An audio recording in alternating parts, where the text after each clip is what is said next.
Hello, Misha. Can you hear me? Hello, I can barely hear you actually, so the audio seems to be very low. Strange. And Now it's now? better. Now it's good, yeah. Perfect. Hello. So, welcome to your personal Q&A session. Welcome, everybody. We have our amazing Misha Dohler. So, dear attendees, you can ask Misha personally if you would like to. Oh, you also have your coffee. Me too. Or you can just write messages in chat, for example, or if you would like to be on stage, you should have the option raise a hand, which should be down on your screen. And in this case, I will bring you directly to the stage. So, and the question is, and I can see, what are your thoughts on the responsibilities that comes along with the Internet of Skills? Yeah, it's a good question, Fabian. So, I mean, clearly with every new technology we're introducing, they're always two sides of the coin in a sense, because you're doing something good, but it could also be misused. And you could imagine a future where, the Internet of Skills, so the ability to do things through the Internet, which isn't only video and audio, but is also touch, but above all, muscle movement, right? So this is really the differentiator. We're not only transmitting touch is easy. Okay, we've done this for a long time. What's difficult is to move things through the internet, because you need to transmit what we call kinesthetic movement, right? And this is where you need that low latency, because action and reaction has to happen very quickly. If you don't do this in a closed loop, things can go, out of hand. So, once we start seeing an internet emerging where you can move things and do things through the internet, then you could easily imagine a future this to end up in the dark side, right? So with criminals, with the army, right? So there's a lot of really dark scenarios we can think of. And you're absolutely right. We need to think very early about this. And as technology people, we have the obligation to do that, which is why I'm very active at policy level as well. So a lot of these things need to be solved at policy level. I'm on the advisory board of Ofcom, which is our regulator here in the United Kingdom, the FCC equivalent in a sense, or the European BEREC equivalent. And these type of things should be handled really at policy level to start with. And later companies who manufacture that should have, sign up basically to best practice frameworks, etc. So, I don't think this is a pure technology solution or a pure technology answer in a sense on how to avoid the dark scenarios. It is, government policy and techies that need to play together. I hope, Fabian, that answered your question. Thank you.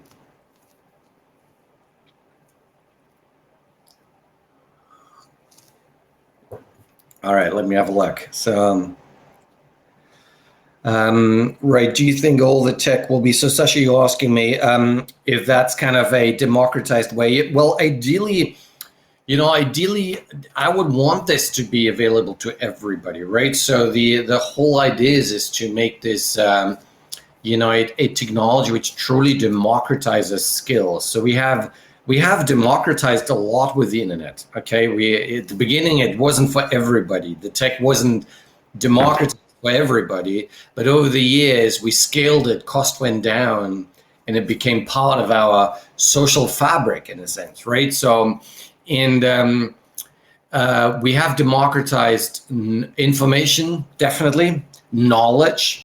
Maybe not truth. Right, so we see that in the last years, but definitely information and knowledge has been democratized. With the Internet of Skills and the ability to overlay with augmented reality, truly augment our senses in a sense, right?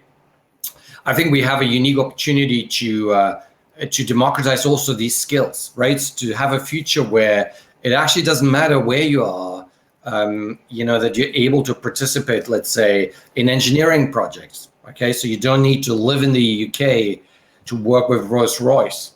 That would be amazing, right? So today you don't need to live in the UK to do amazing digital projects, with any company or any project around the world. But the physical stuff has always eluded us. But imagine we can do that, and suddenly we have loads of people are very talented, whether that is arts or whether these are engineering skills or chemical physicists, right? So democratizing this, I think, is very, very powerful, and I hope one day it will be available to everybody. And I really hope that the only way of doing this is to scale it, and the only way to scale it is to really get that demand going. And this is my biggest reservation about virtual reality. Okay, so that's why I insist virtual reality is dead. In fact, it has never been alive. Okay, so if you look, I'm a numbers guy. I don't get emotional about tech too much, right? So I just know, I look, for instance, Google published the stats on how many requests they have to their service from VR equipment versus augmented reality, AR equipment. AR is 10 times more, and it's obvious because, it is a much more intuitive type of interaction with our environment. VR is an accident, as I said in my keynote. It's a byproduct of our inability to handle, from a computational point of view, very complex environments, okay?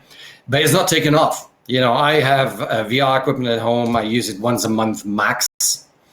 We went to schools, didn't really take off, right? So AR, Apple glasses, 5G, edge cloud, I see a real future there. And then we augment that with the kinesthetic capabilities. And suddenly, we scale that, demand will be created, and hopefully then the costs will go down for all that robotic equipment, AI edge cloud and all that. And this will be the moment of truth for that Internet of Skills. All right. I hope that answers the questions. Do you know Jeremy Dalton personally? No, I don't know him actually. Tricky question. If you know your opinion. Yeah, and then I know Jeremy gave a talk about VR is very much alive. I was, to be honest with you, I was personally very surprised about this because his Twitter feed is actually full of AR. He barely talks about VR. Okay, so I find this quite interesting. But anyway, I never believed in VR. Really, I don't. I think it will be niche. I'm not saying it's a technology which has no space. Don't get me wrong. Okay, so it might be used in educational stuff and in other things, but as a consumer product, it has never taken off. Okay, we need to understand it. It has never taken off to the degree as augmented reality even today has taken off, or these things, the iPhones have taken off. Okay, so therefore, claiming it is alive is a bit of an overstatement, and we have used it, for instance, in schools, and I have seen kids vomiting using that technology. So clearly, we can't use it for a perversive education. So if you use VR as part of a baseline educational process, you're immediately cutting out 10% of all the kids, and therefore it becomes immediately a digital divide. It doesn't become an instrument which invites everybody to participate. Augmented reality is a different story, and there's nothing AR can do what there's nothing VR can do what AR cannot do. All right. So therefore, my hopes are really with augmented reality, with our really advanced spatial compute capabilities we have today, to overcome this accidental development of virtual reality. Okay. So heed my words. All right. Let's see what comes true.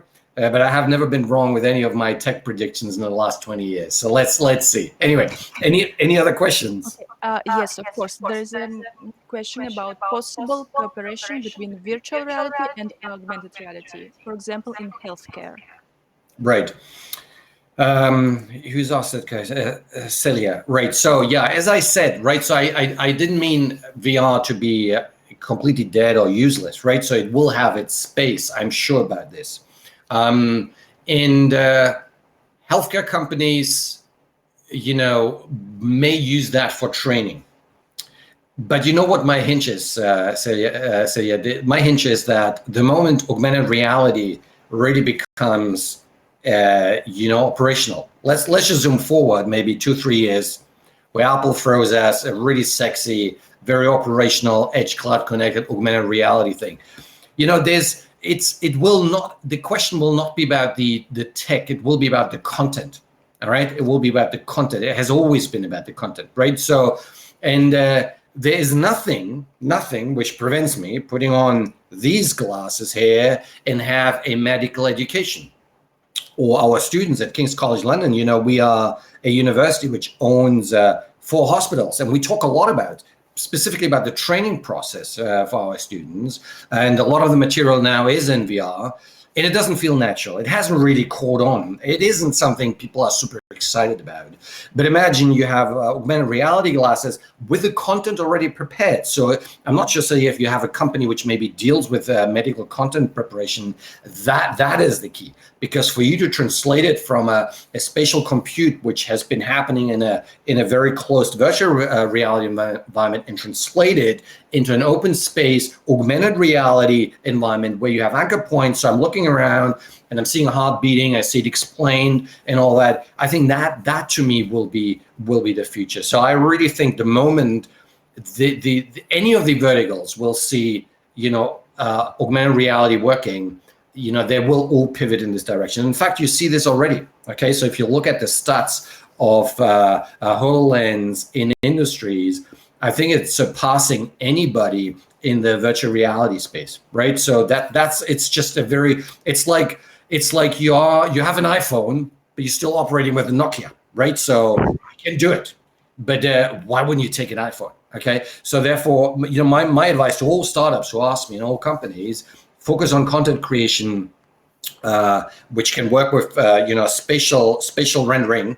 You still have the flexibility to go any platform you want, but prepare for one which requires real-world spatial anchoring. There are great products out there already, right? And if you go to AWS, Amazon has great tools. I think Microsoft has great tools where you really can focus on content creation, and the rest has been taken care of because the spatial compute is actually quite complicated, right? So therefore, the more I think about it, I really think, AR is the way to go. All right.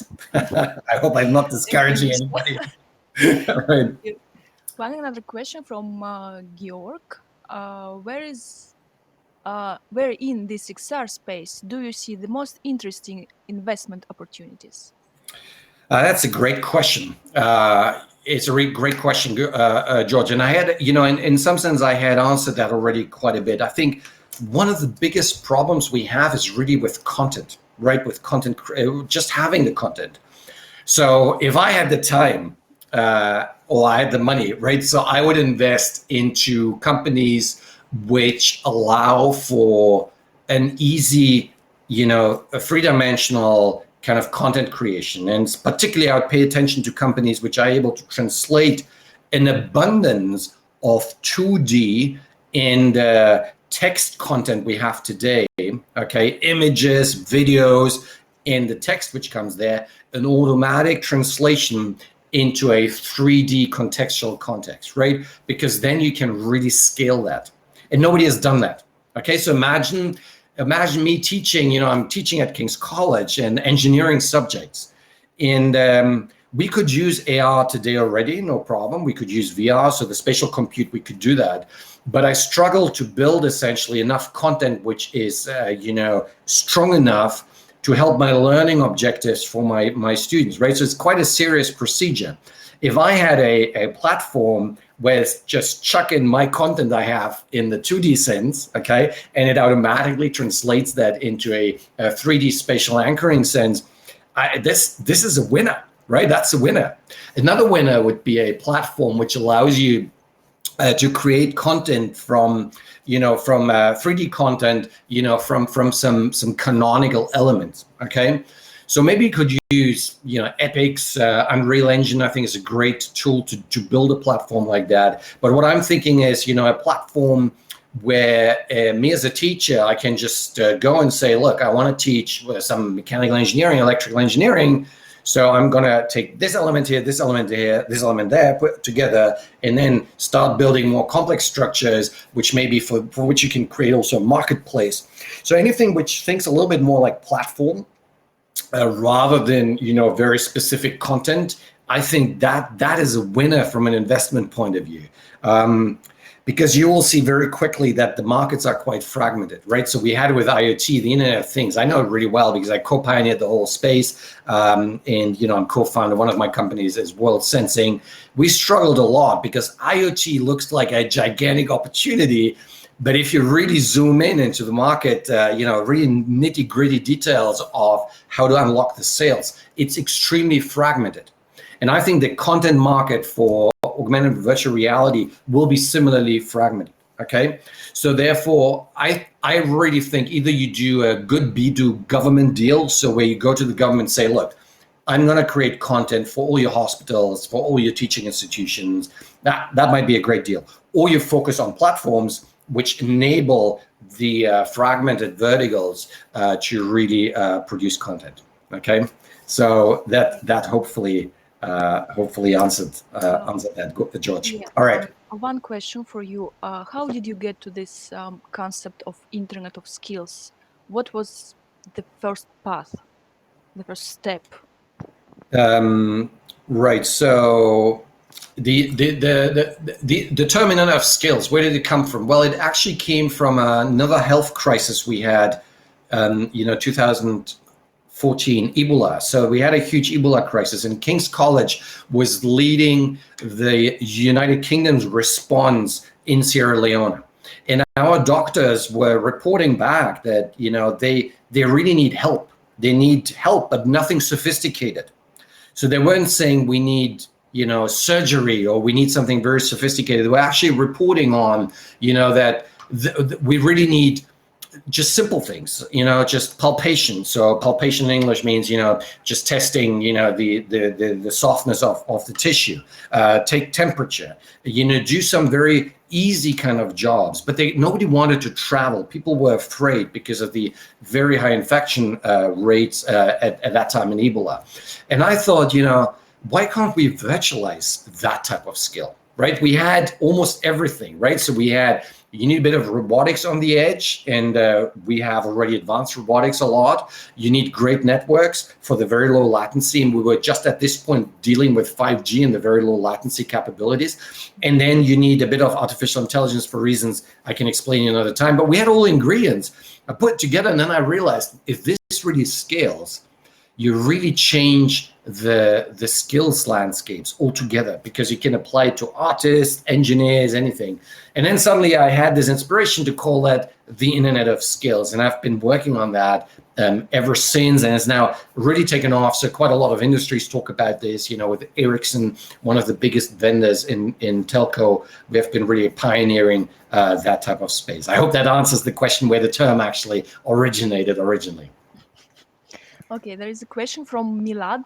The question is a bit strange. How much time do we need to transfer people by robots? For example, the latest news of X Prize company shows that we located so many physical robots at another location, and then we control them from a far distance in another location by internet.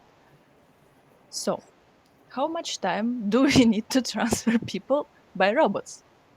Right. So yeah, I'm not quite sure I understand that question. Is it possible to get Milad, if you are listening to us, please explain you better, maybe. And I see that Milad is writing something. Yeah, let me just read. So how much time do we need to transfer people by robots? Oh, okay. I see. Right. Okay. I think I understand what Milad is saying. Right. So it's the the whole idea essentially. If I understand well, so it's the direction of self-driving cars like Elon Musk's Tesla, or flying robots, right? So essentially, which transport people from one end to the other. And I think Milad's question is, how long will it take us to this point where this becomes reality? Okay, so, and I think the follow-up question to this, if I understood well, could we do this controlling these type of robots remotely? Okay, so let me answer the first one. It's interestingly, it's a demand thing. The technology is there. So, Elon Musk, I think, has proven again and again that self-driving cars are 10 times safer. 10 times safer. Just let this sink in. They're 10 times safer than you or me driving. All right.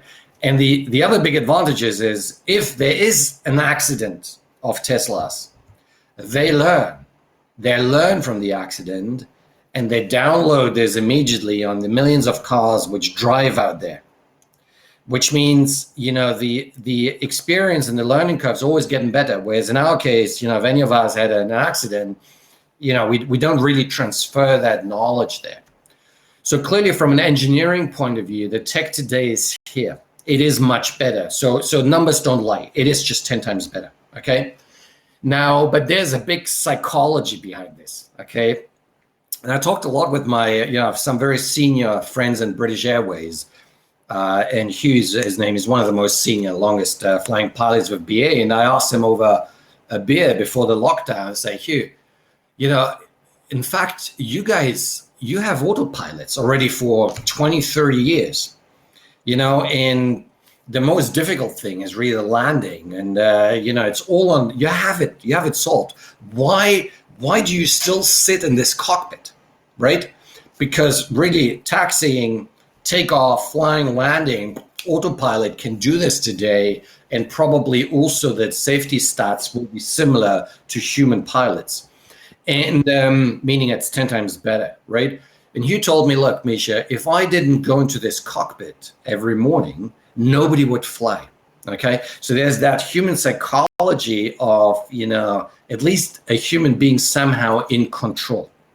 And the very hard question I always ask when I'm in a real audience, right? So before lockdown, when I gave my keynotes, the other day, what was it, 2000 something, in Los Angeles, 4,000 people, I asked them, how many of you would put their child into a self-driving car and send them, through the city or over highway to school, right?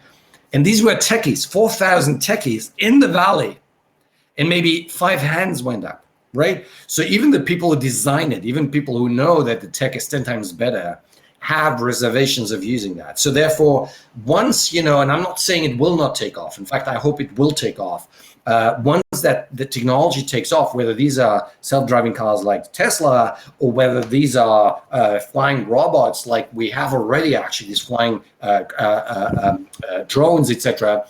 Once people have gotten enough, let's say, a trust in the tech, it will suddenly become, really part of our fabric of daily life. A bit like the transition, presumably from horses to cars, right? So hopefully this will happen. On the second question, could we control it remotely? I really like that question, because to overcome that psychology thing, what I had suggested a while back is that notion of driving as a service.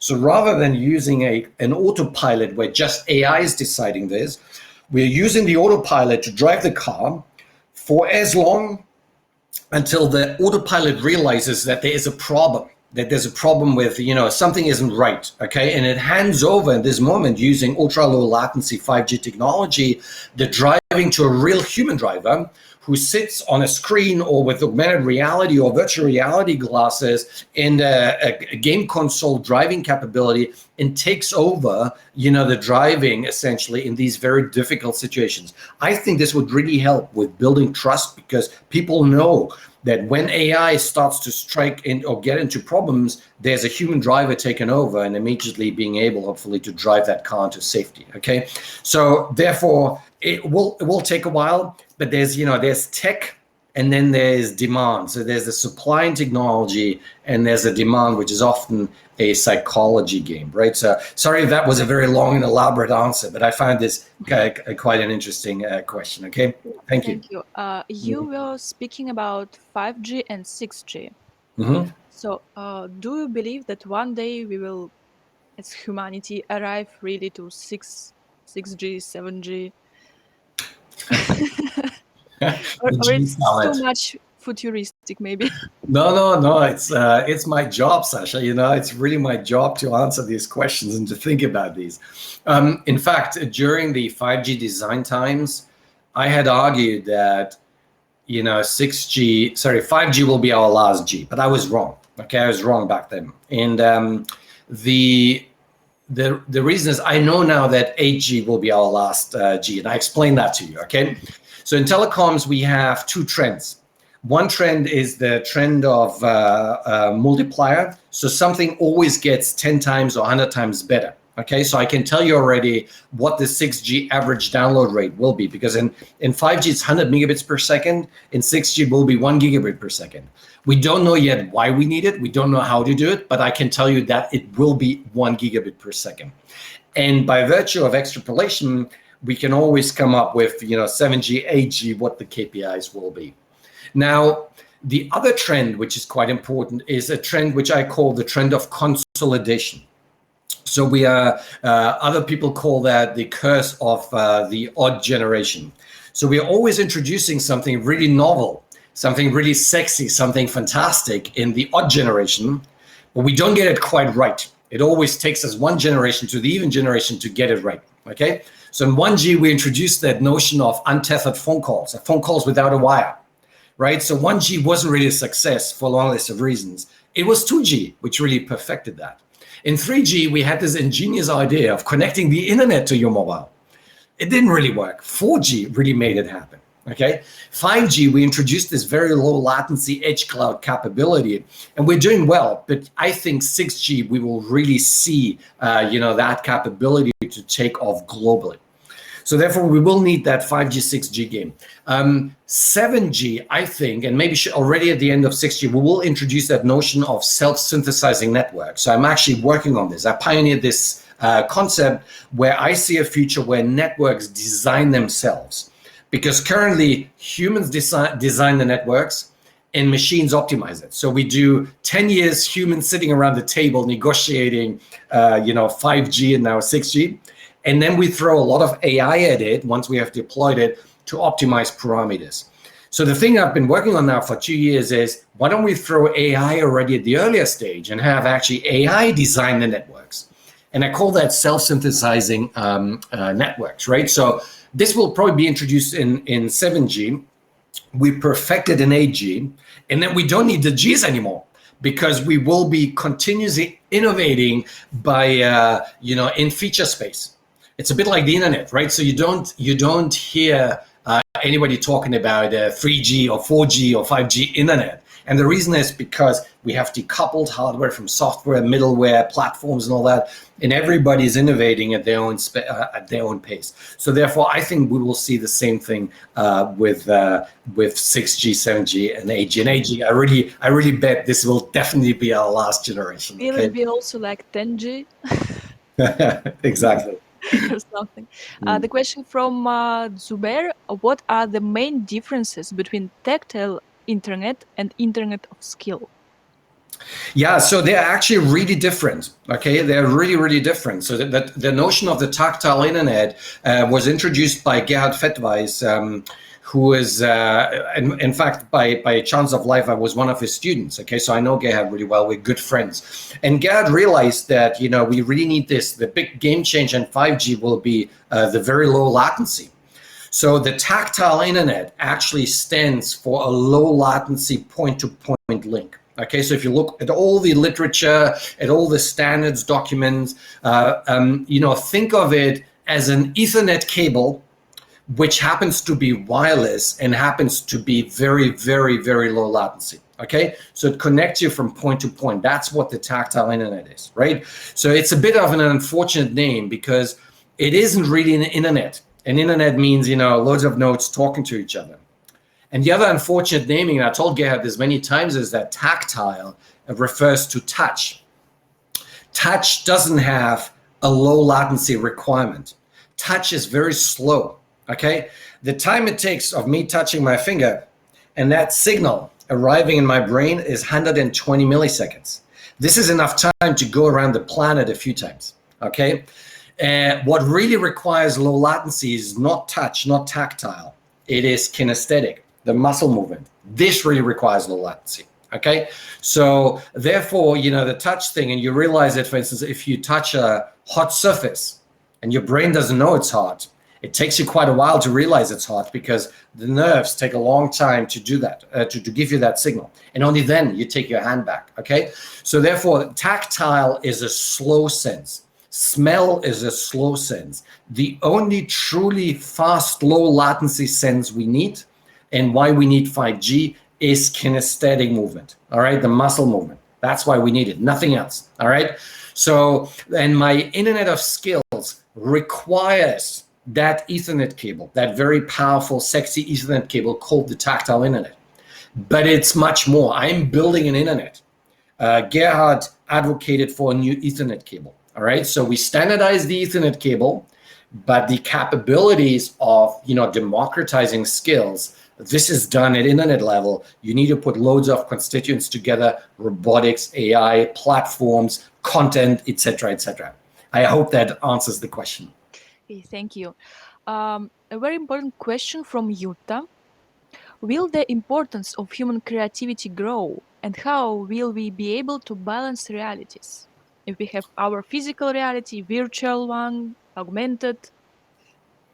I love that question, Yuda. That's a good shot. So, I maintain that, and we're discussing this quite a lot also as part of my policy work with government, etc., and all the discussions around singularity. So let me first go to this. So people are really afraid that AI will completely, kill us in a sense because it's taken away all the jobs, etc. And then I remind everybody, just to look at their own daily routine. And I'm inviting you to do that. Just look at your own daily routine. And I can tell you 80% of my day is for me doing very mundane things, answering emails to students, journalists, etc., on stuff which I've answered already a million times. It's all on the internet. They could all look it up if they wanted to, but they just found it easier to get in touch with me. Or all the other things I do, I'm submitting receipts. So I'm doing, so 80% of my time I'm doing mundane jobs. And I bet that you guys, anybody of you, is doing a lot of admin overhead stuff, right? There is no problem for AI taking over that, all right? For machines taking over that, okay? So that you, as a human being, have more time to be what you're really good at, which is creativity, right? Of a human being with a human, having time again, for your children, for your parents, for your partner, for yourself, all right? So I'm a big advocate for automation because I really think we should automate jobs as much as we can so we can humanize work. Okay, so it's a statement which I didn't come up with, right? So I read it somewhere, but I love it because it really fits into this bracket. So automate jobs to humanize work, so we can again, bring out our creativity, spend more time creating and doing things, advancing humanity, rather than reporting to your boss, filling in spreadsheets and all that. Okay, so I hope I convinced you with that. And I think all that technology like Internet of Skills, democratizing as many senses as we can, is just an enabler for us to have tools to bring out that creativity. So somebody who's very, very good in sculpturing can maybe sculpture with people together. What we're working on now is with Proka, our lead robotic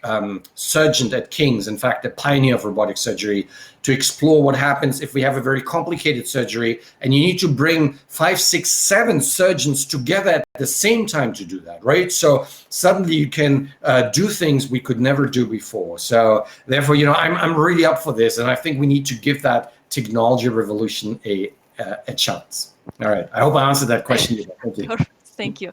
Another question from Milad that I see: could we use the birds as node to communicate for a better internet communication? In this case, we located some small chipsets in their legs and then spread them in the nature. Thank you, Milad. You made my day. My answer is no, Milad. I'm so sorry. I'm a big, I would block this at every level I have at my disposal. From government to regulator to, it will backfire. It will not. Even if you could prove that biologically, maybe you're making no impact, onto the social well-being of birds, but. I just don't think that's the right way to go. A different way to go might be to use drones to do that, right? So in fact, as a community, I'm not sure if you work in this world, but as a community, we've been looking at using drones to help with coverage, at least with coverage which is very temporal, in a sense. You have a concert going on, Billie Eilish or whoever you're a big fan of, right? Loads of people congregating, everybody wants to stream stuff. And then you need extra capacity, and often it's not worth for the telcos to roll out that stuff. Could we use drones to do that? And once the concert is over, we just fly away, right? So that type of stuff I could imagine could be quite interesting. But let's leave Mother Nature to herself, if we can, please. Okay, thank you. Another question, as we still have time, from Manolis. How many more years until we have the sci-fi fidelity, consumer-grade AR hardware we have been waiting for and promised by AR companies? Mm-hmm. Oh, this is it's a really tough question. It's a great question. You know, to be honest with you, AR feels to me a little bit like nuclear fission. Okay, so it's nuclear fission. No fission. So we talk about this. It always feels like 10 years away, right? So every 10 years, we have people announced we're going to have nuclear fission in 10 years' time, right? So, and AR is a bit the same. So we had Magic Leap, which was, was a bit of a disaster from, I think it was just, they wouldn't listen, actually. Magic Leap, interestingly, is my personal opinion. So they wouldn't listen because the community was telling them, from a physics point of view, you're doing things wrongly, right? Then Google really went out and started to experiment just with the smart glasses, which I think it was a great move. Okay, I really think it was a great move because it prepared humanity to that something like this is coming. It told us very clearly what should not be done, how things should be done. But it showed us at the same time that this form of miniaturization is really possible. Okay, and today, in fact, if you're a cyclist, for instance, there are companies out there where you can buy cycling augmented reality glasses. They just look like your cycling glasses. You put them on, and you see really within the glasses, the road, and how quickly you do, what your competitors are doing. So, it's like Strava essentially on the glasses. So, the tech is there. We just now need this not for a niche like Strava or sports or whatever.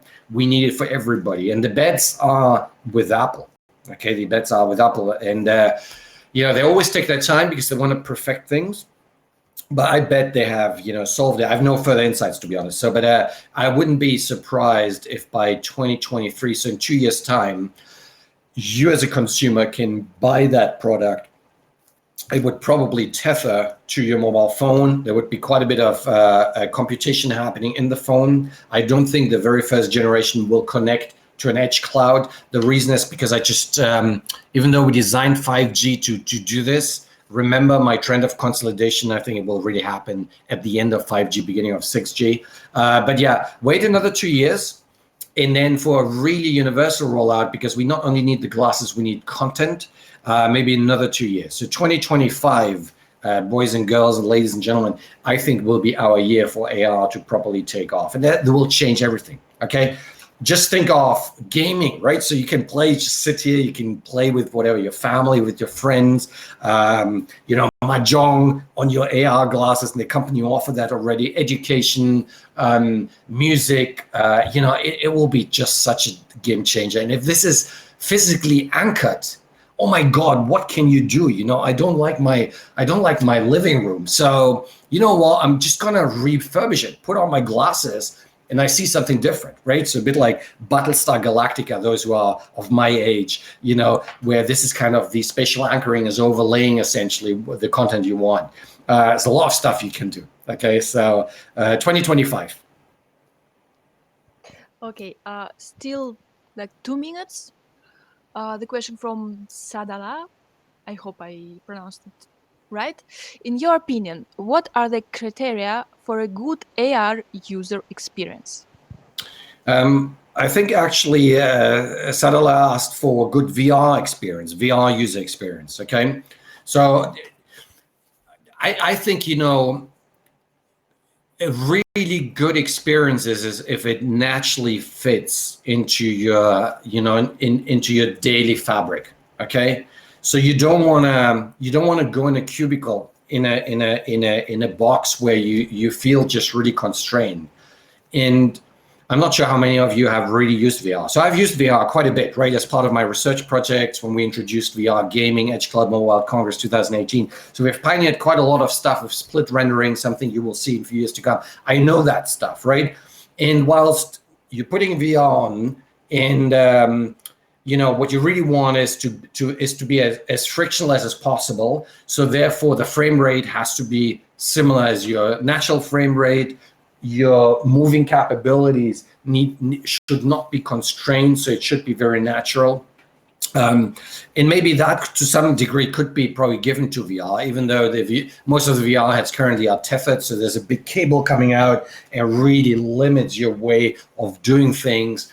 But the really biggest problem with VR is it's not your natural environment, and your body knows that, right? So whenever we do a VR experiment, it has to be two of us, two, okay? So you're essentially, building a world where, rather than democratizing your access to a new spatial environment, you need to bring a helper with you all the time, just for safety reasons, to make sure you don't trip over, or you don't hit the remote into the TV and all that. So therefore, for VR to get to this really amazing natural experience, I don't think it will never happen. Now, AR is a different story. Okay, so I just see you've corrected this. So AR is a different story. Again, frame rate important, movement important, has to feel natural. And then in AR, the big issue is the spatial anchoring. Okay, so the ability, for instance, if I take my coffee glass here, AR should understand that I am in front or behind, because that is where the magic will happen, because then we will create content which is truly natural